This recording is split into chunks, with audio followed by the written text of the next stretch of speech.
And then today, as we continue with our series, we will dwell only on verse 11 ng ating passage sa 1 Peter chapter 4, verse 10 to 11. Yun nga, particularly yung verse 11. Kaya yung title ng ating message is, The Faithful Steward, Serving Through God's Word. Ayun, may I invite everyone to stand for the reading of God's Word.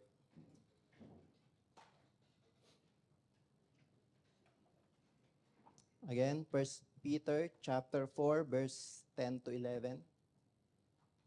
Ayan, let us read all together since dalawang passage lang to.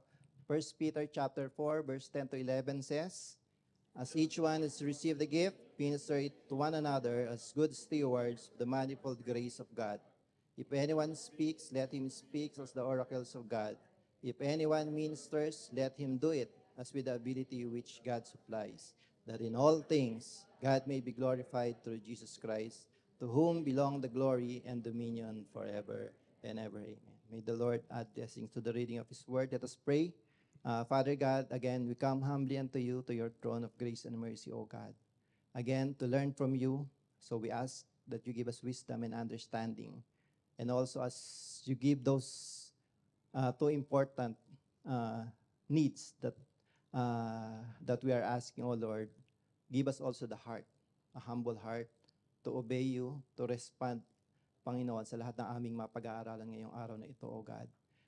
Use me as your vessel, as I spoke, Panginoon, and let the Holy Spirit guide me, O God, to better transcribing, Panginoon, ng iyong salita. And may the all truths that we will learn, Panginoon, be in our hearts. And we respond greatly, O God. We put it into action, O God. In Christ's name we pray. Amen. Ayun. So yung sa verse 11, dyan na tayo magpo-focus sa verse na yan. Especially nga yung first sentence, no? If anyone speaks, let him speak as the oracles of God. Apostle Peter emphasizes the word oracle. What does this mean? Is it pertaining only to the gospel? Yan ba yung tinutukoy ni Apostle Peter na oracle? And if that is the gospel, if so, why not Apostle Peter directly say the gospel of God? And that is the first topic na pag-uusapan natin. The word to serve. Ano ba yun? Yung meaning ng oracle na yun na gagamit din natin sa pagsaserve natin. In Greek, the term oracle means logion. O kung familiar kayo sa word na logos, yun yung root word niyan, which means a saying.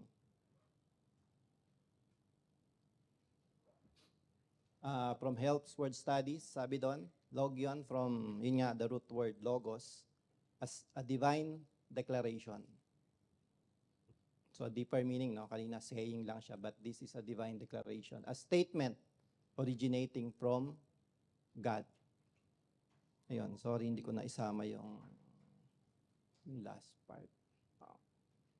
Ayun.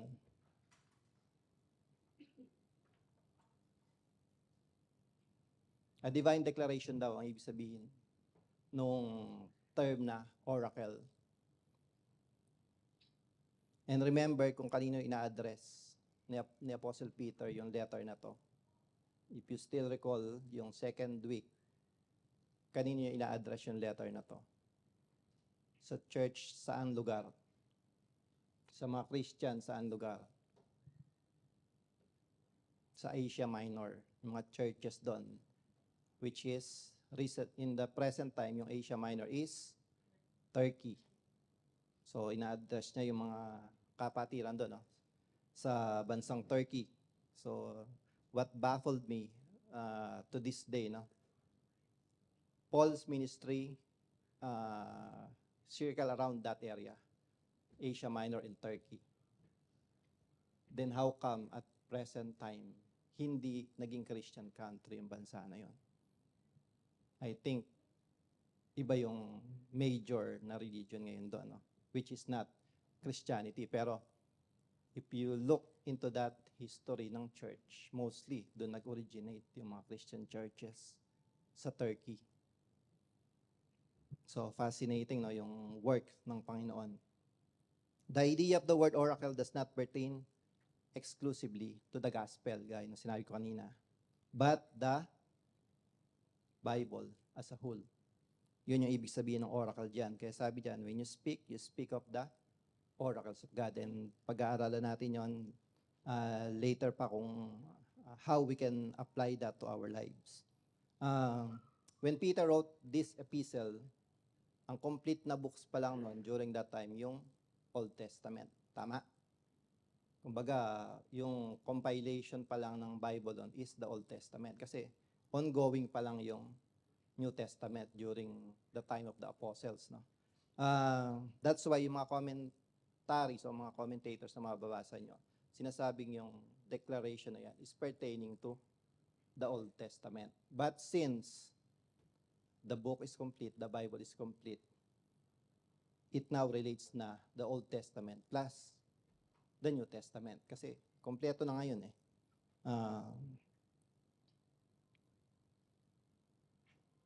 That's why yung foundation ng faith natin ay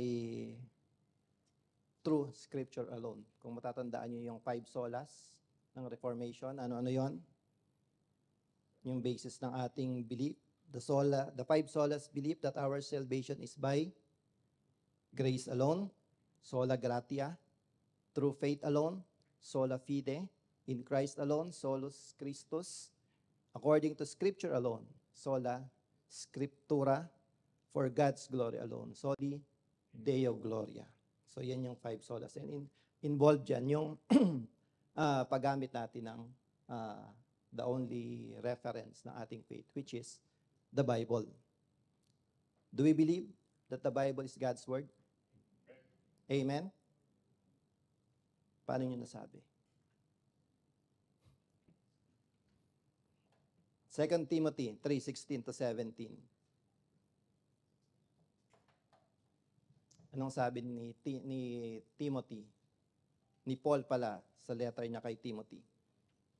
All Scripture is given by inspiration of God. Profitable daw for doctrine. Yung ginagawa natin, no? Pag-aaral ng salita ng Panginoon, the proof, correction, for instruction in righteousness, that the man of God may be complete, thoroughly equipped for every good work. So we use the Word of God. Para saan? Ano yung respond natin? To do good work. It leads us to do good work. Yung salita ng ating Panginoon. Sa ESV na version, sino may ESV sa inyo?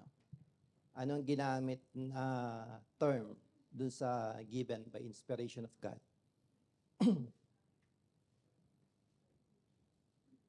Sa ESV version, kung titingnan nyo, sabi doon, all Scripture is breathed out by God. Galing sa Panginoon. He breathed it out.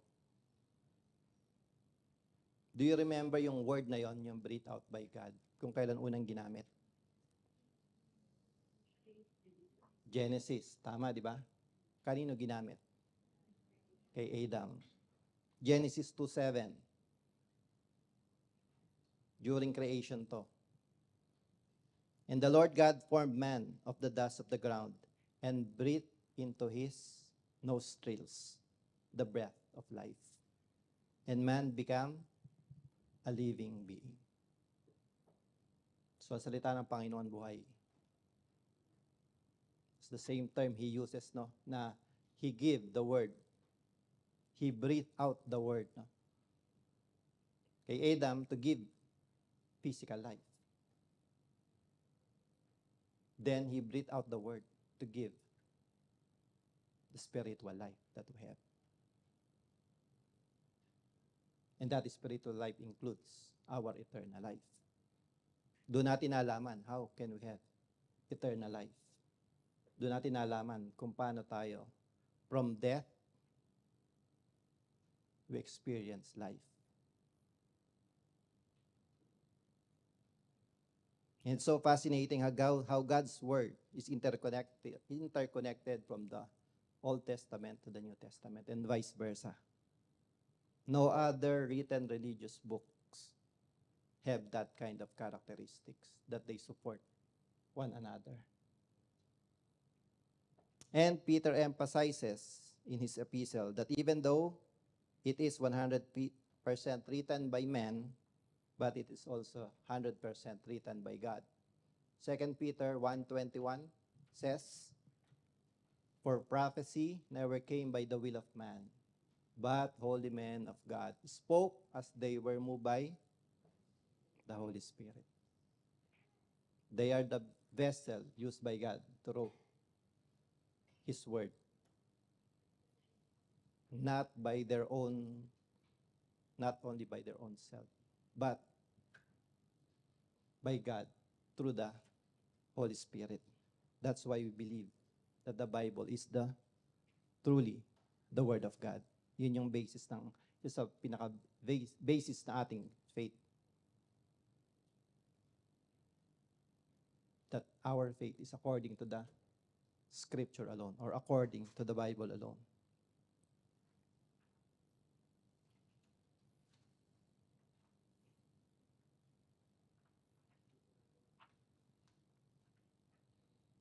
And kung wala kayong Bible sa bahay, dapat meron. We can purchase all the things that dito sa mundo na ito, kaya nating bumili. Gadget or anything that we need na. Physically, most ng ating binibili is for physical use, for our daily needs. But we have to feed our soul. We have to feed our spirit. At ito yon, which is the most important thing. As I mentioned so many times, our life here is only temporary. That's why Matthew says in chapter 6, "Seek ye first the kingdom of God, and all these things shall be added unto you." So always seek God. Kahit Kristiyano ka na, you always seek God. Dahil what you know now is, kumbaga, you only scratch the surface. And you will fully know God through His Word. So what principle we can derive from this? Yun din. Derive God's revelation from His Word.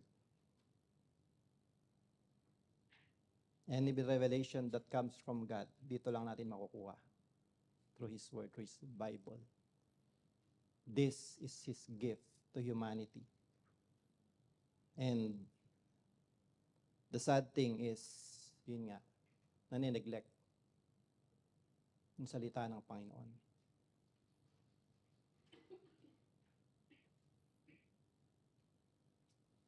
So ano yung dapat natin gamitin sa pagsaserve sa Panginoon? His Word, the Bible. And then, paano natin gagamitin yon? Yun ang mahalagang tanong. Alam na natin yung source ng paglilingkod natin, which is His Word. So, ang mahalaga, paano natin gagamitin ito? Which is yung ating second point. The Word serve unang-una to ourselves. Gamitin natin yung salita ng Panginoon to serve ourselves first. Yun yung dapat nating unahin. The word speak sa verse 11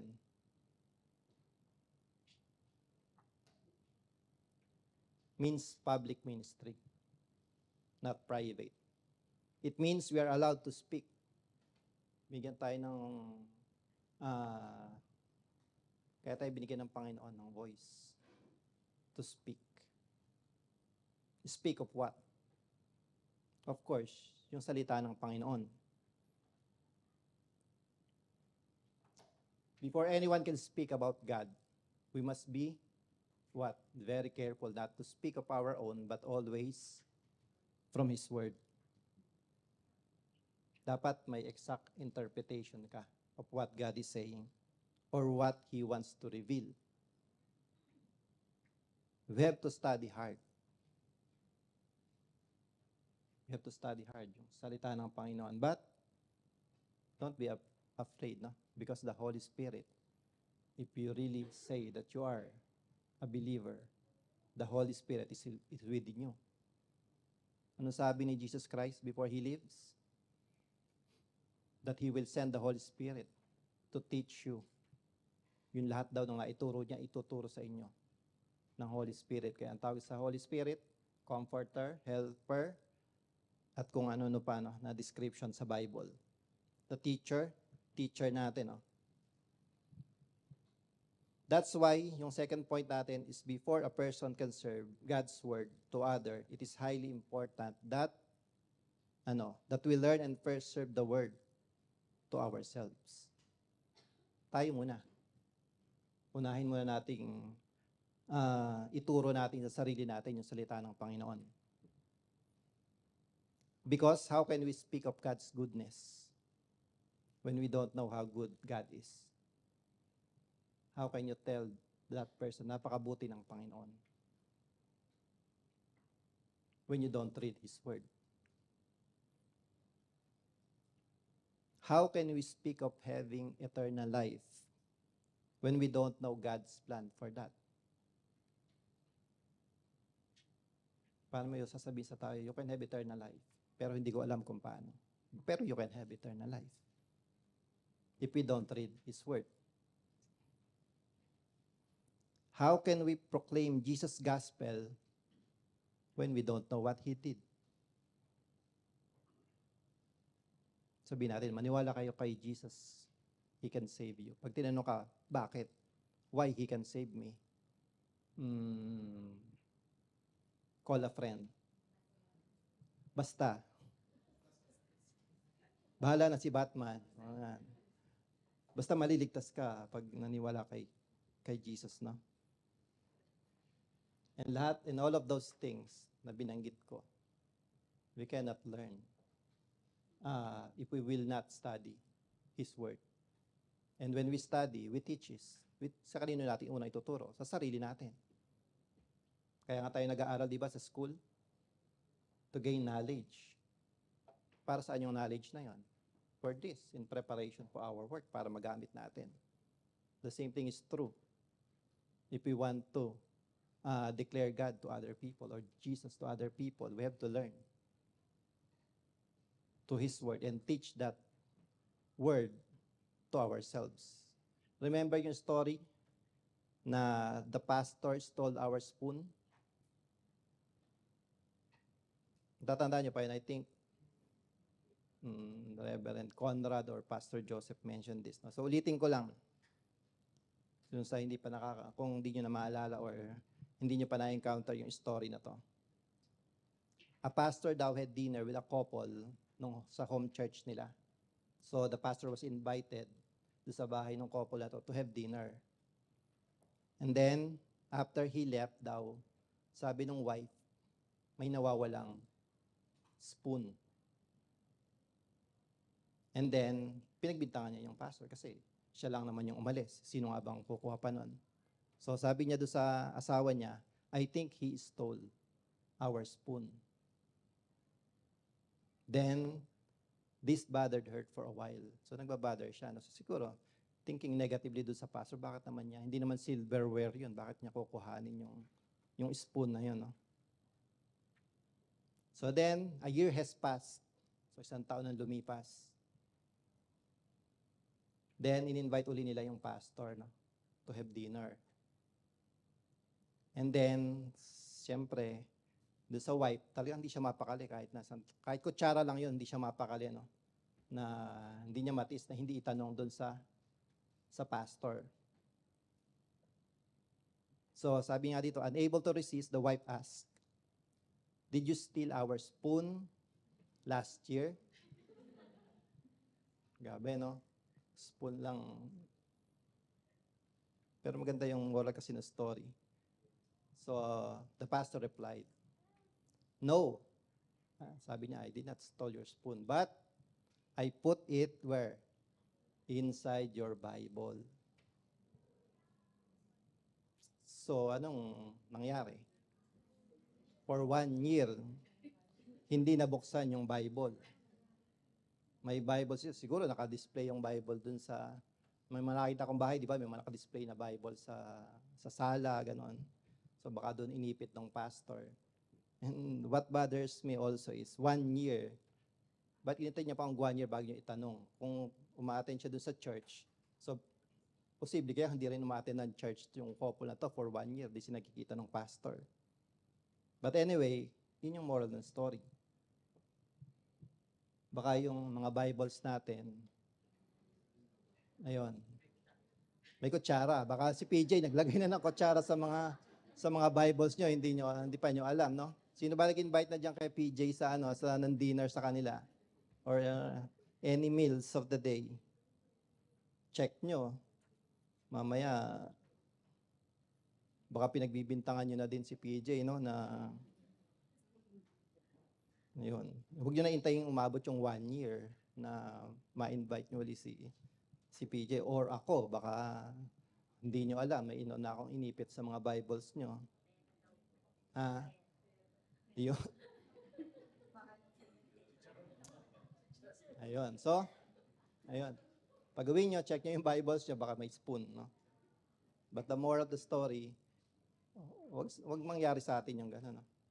Na dumilipas yung panahon na hindi natin nagagalaw yung Bible natin, no? Ano yun? Yung story sa China, kung naalala nyo yun, yung mga believers doon, ang ginagawa nila, kasi bawal ang Bibles doon. They memorize the Bible. Ganun kahalaga. And to us, na may freedom na magkaroon ng Bible, we all should also study our Bibles.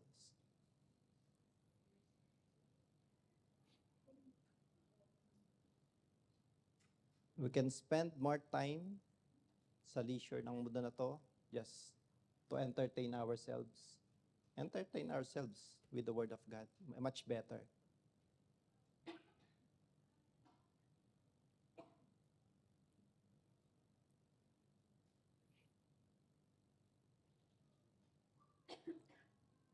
Ito yung tinuro ni Apostle Paul kay Timothy. Sabi niya sa 2 Timothy 2:15, "Be diligent to present yourself approved to God." Paano ka daw magiging approved to God? Diligently. A worker who does not need to be ashamed. Nahihiya ba tayo to share God's word? Huwag daw tayong maging ashamed doon. And rightly dividing the word of truth. So emphasizing, pag-aralan nyo yung aklat ng buhay. Andyan yung buhay ninyo. Ituro nyo sa sarili nyo.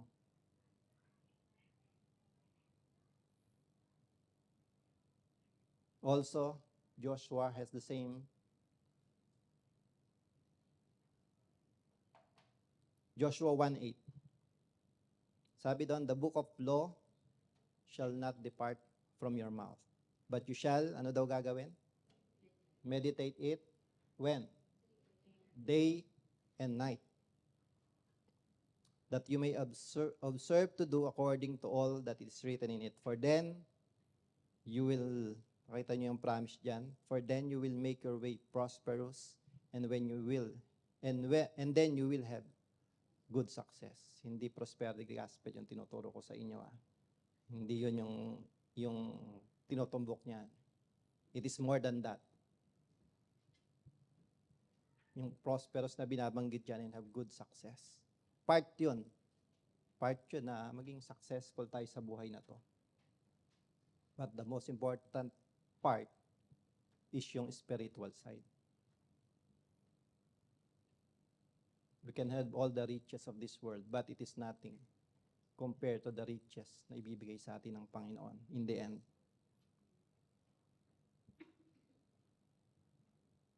And gusto bang yung ma-measure if you are learning when you are studying God's Word?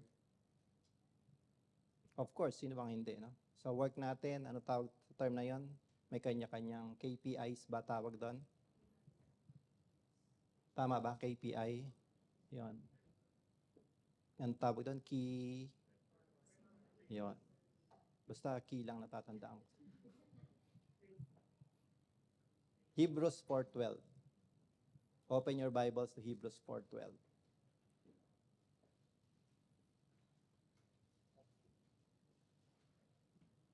So are you learning when you're studying? Ano sabi ng writer ng Hebrews chapter 4 verse 12? Sabi doon, for the word of God is living and powerful and sharper than any two-edged sword, piercing even to the division of the soul and spirit and of joints and marrow, and is a discerner of thoughts and intents of the heart. So how will you measure if you're learning, pag nag-aaral kayo ng salita ng Panginoon? Dapat tinatamaan kayo ng salita ng Panginoon. If merong unang dapat ma-pierce ng sword or ng word ng God, ikaw yun. That's why, pag nagpe-prepare kami ng message, bago nyo ma-receive yung blessing, kami muna. O bago ma-review kayo, kami muna yung tinamaan. And the same thing is true pag nag-aaral kayo ng salita ng Panginoon. Hindi nag-aaral kayo ng salita ng Panginoon, sasabihin nyo, hindi naman ako yun. Si ano yun? Hindi ako dapat ang masaksak. Para kay ano yun? Maging humble tayo sa harap ng Panginoon.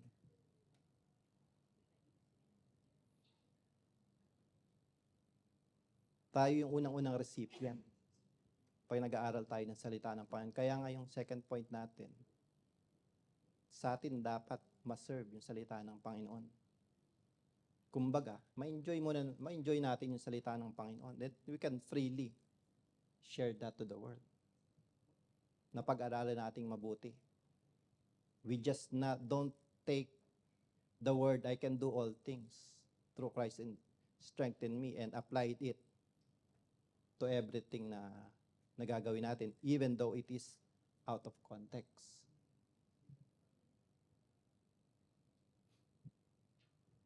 When Paul speaks of that word, he's speaking about the ministry. He's not speaking about his career. He's not speaking about his accomplishment. But he is speaking that he can do all things for the ministry. So we will not put God's word out of context when we apply it to ourselves. Don't make God's word a mantra or a motto without properly understanding what God is saying. Because maliligaw kayo. Maliligaw din yung pag-share nyo yan. Study it hard first before you share it. So what principle we can get from this?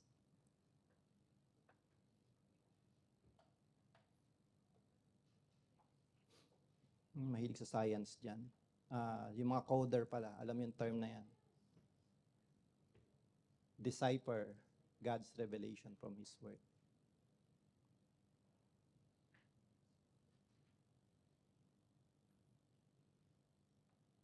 Means, study God's Word hard. Alamin nyo yung meaning, just like what I am saying. You decipher it. It's like para kayong may hinahanap na treasure, no? Sa salita ng Panginoon. Or may hinahanap kayong code sa mga ITs dyan.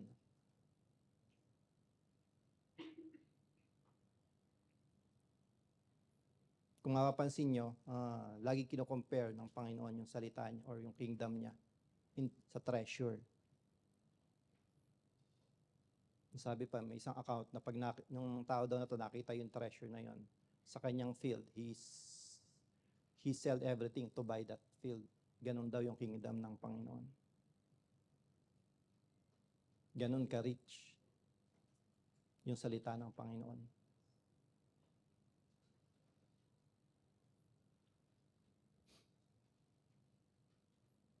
Then, after we study, of course, study na natin, pinag-aralan natin mabuti, we're confident na yung mga pinag-aralan natin sa salita ng Panginoon. And that's the time yung we can speak of it. That's the time we can share of it. The word serve to speak.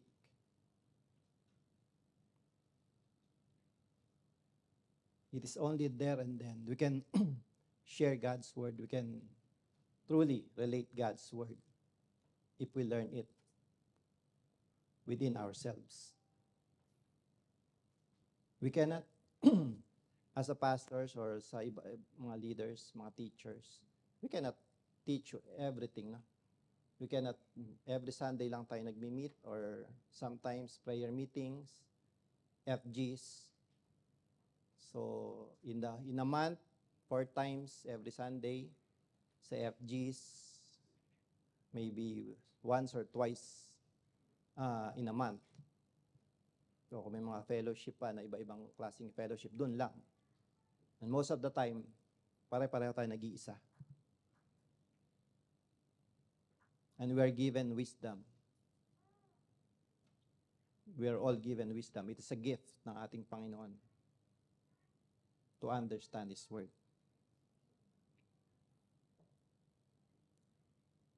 The way we speak, we can speak now of the oracles of God. When we speak now, what should it be? The way we speak should epitomize God's word or represent God's word pag nagsasalita tayo. We speak of it always in utmost humility, in reverence to the one who gives the revelation. Remember, we are God's ambassador in everything, even in our speech. We are His what? Mouthpiece na ginagamit ng Panginoon to reveal Himself. He will not reveal Himself the same as the Old Testament, na in a cloud form or in a form of fire, the burning bush. He will not do that anymore. Kasi kompleto na yung revelation. Andito na lahat.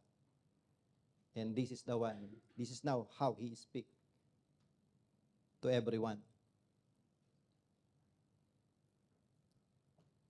We do not come up with our own words or opinion. We should always lead people to His word.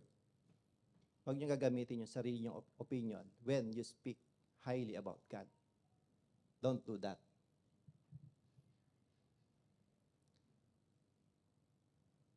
Kaya during our Bible studies, or some of you are doing Discovering Life, pag nagtuturo kayo, yes, you use the material, you use the Discovering Life, but always use the Bible as the major reference ng lahat ng tinuturo nyo.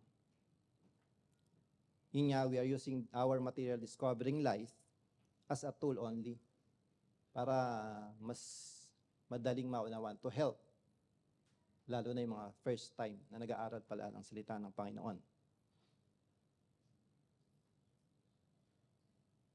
But always, ang basis ng tinuturo natin should be God's Word.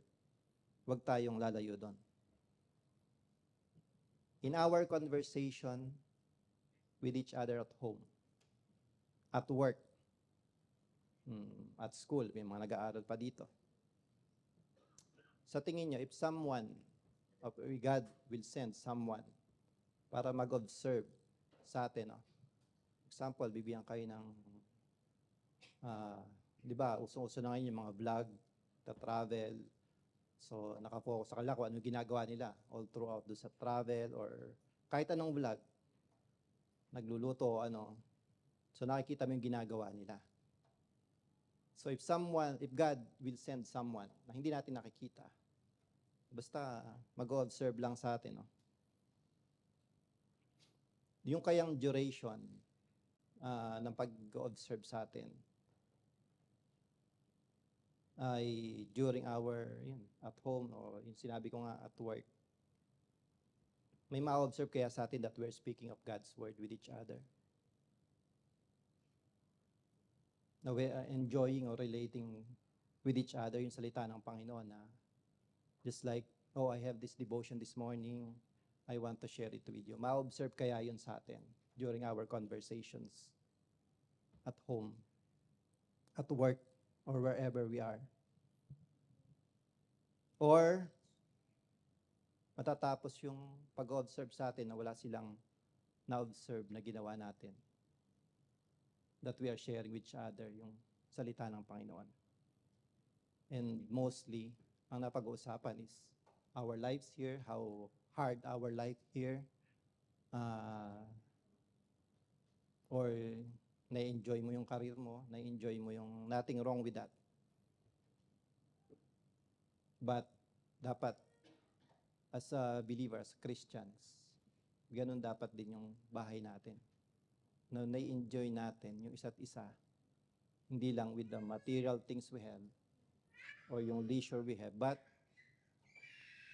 even yung salita ng Panginoon pa lang, nasa-satisfy na tayo, na-enjoy na natin.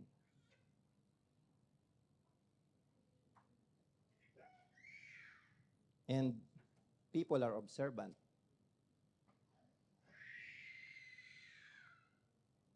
If we confess that we are Christians, or whatever belief ng mga tao, people are observing. And they want to see how God works in our life. You remember the story of Joseph, the dreamer, no? Ano yung nag-stand out sa kanya, kaya pinromote siya ng Pharaoh? Nakita sa buhay niya si God. The way he lives. And that is an example to all of us, no? Na dapat na-observe din tayo. Hindi lang dahil magaling tayo sa work natin, but while we're doing our work diligently, nakikita rin sa atin how we love God and how we love His Word. Huwag niyo naman punuin ng verses yung mga computer niyo pag alis niyo dito ngayong Sunday, no? Baka pag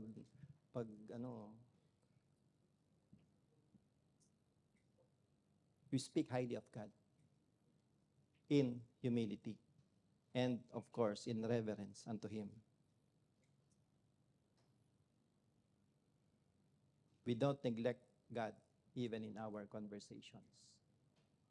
Colossians 4:6. In the manner of our conversations or even small talks, let your speech, sabi diyan, always be with grace. Ano yung grace na yun? Speak yung grace ng Panginoon na binigay sa inyo. Speak of highly. Yung salvation na pinagkaloob nyo. Kumbaga, ipagmalaki nyo yan. Speak highly of God's grace na natanggap ninyo. And how special that grace na binigay sa atin ng Panginoon. Seasoned with salt daw.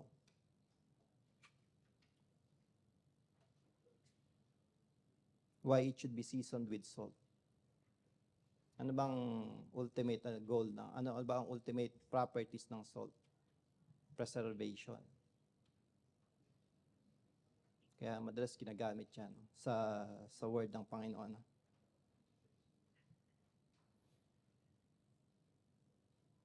It means to preserve the word of God. Of course, firstly in our life. And ma-retain din sa buhay ng ibang tao that we are sharing yung salita ng Panginoon. And then that you may know how you ought to answer each one. So if you don't study God's word by yourself, mahirap yung gawin yon. Yung last phrase. Na makasagot pag may nagtanong sa inyo. Hindi pwedeng sabihin nyo, tatawagan ko muna si PJ. Tawagan ko muna si PD. Paano kung hindi ka rin kami nag-aaral? Ayun. Pare-pareho tayong mga. So huwag kayo maging dependent sa amin. I'm not discouraging you na huwag na gano'n. I mean, don't totally depend on what you learn on Sundays. Sabi ko nga, mas marami kayong time na mag-isa kayo. Then those times, budget nyo yung time na spend nyo para sa Panginoon so that you can speak highly of Him. You can speak highly of God's love. You can speak highly of God's salvation. You can speak Jesus' language, not the language of this world.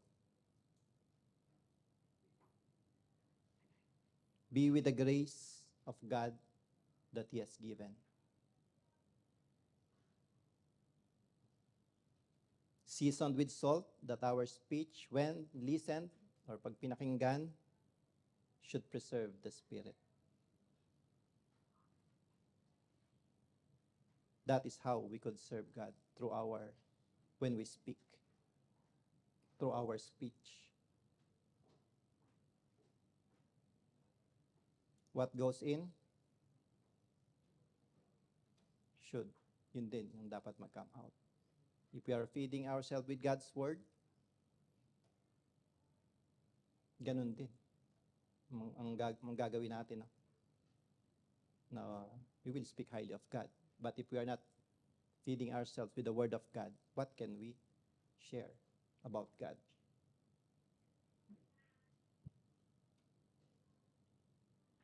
So, what's the principle we can learn from this?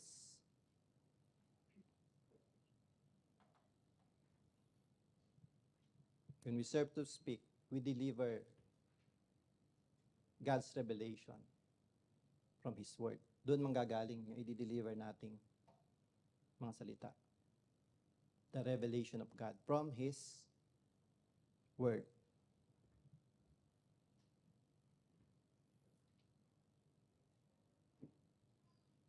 So in this message today, ang focus, kung napansin niyo, ang focus nito sa atin. When we serve through God's Word. Ano yung dapat nating gawin kung paano natin magagamit yung salita ng Panginoon in serving Him. Preach it to ourselves. There and then we can preach it to the world. Sa ating conclusion, according to Grant Richardson commentary on 1 Peter chapter 4, verse 11, sabi niya, the person who speaks the oracles of God or the Word of God does not express his own opinion or propagate his prejudice. So pag sinita daw natin yung salita ng Panginoon, you will not use our own opinion, our own wisdom, our own knowledge, or hearsays about God. He makes sure his message is from God. Kailangan siguraduhin mo na revelation ng Panginoon niya bago ka magsalita. Magaling sa salita ng Panginoon yung revelation na yan. Speaking gifts requires Bible study. Yun yung emphasis. We must ask for what? Illumination daw so that we can confidently proclaim the Word of God. We pray. If you lack wisdom, sabi ni James, ask for wisdom. Kung mayroon kang hindi maintindihan. If you still lack grace, kung kulang pa rin yung grace na natanggap mo sa Panginoon, humingi ka pa rin. God is so gracious to give you that grace that you need. Lahat ng kailangan mo, kayang i-provide ng Panginoon yan. Or He has already provided. We're not just tapping. Sabi nga ni Pastor Joseph, maybe we're not tapping that power na nanggagaling sa Panginoon.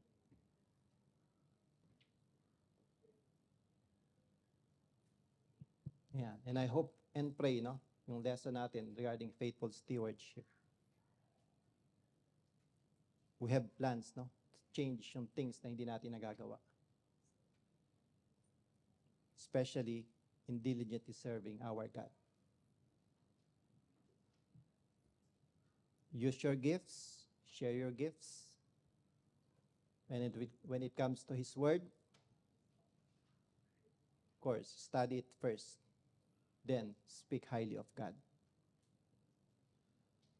Serve God through His Word. Let's pray. Father God in heaven, again, we thank you for all the wisdom you have given us, for what we have learned today, O God. The importance of your Word in our lives. The importance of studying your Word in our lives, so that we can respond, so that we can speak of your Word to anyone with confidence, and that we are lacking nothing. We ask always for wisdom. We ask always for grace, O God. Give us all those things so that, again, we may enjoy all the richness and all the treasures hidden in your Word. Guide us, comfort us through your Word, rebuke us through your Word, enable us to repent from our sins through your Word, and let your Word be our lives, O God. And let us respond, again, with humility, with humbleness in our hearts, to always see you and seek you, O God. And we thank thee, O God, for always blessing us. And we thank thee, O God, that you have given us your Word as our guide as we journey into the perils of this world. Thank you for all your kindness, your goodness, O God. Blessed be your name. In Christ's name, amen.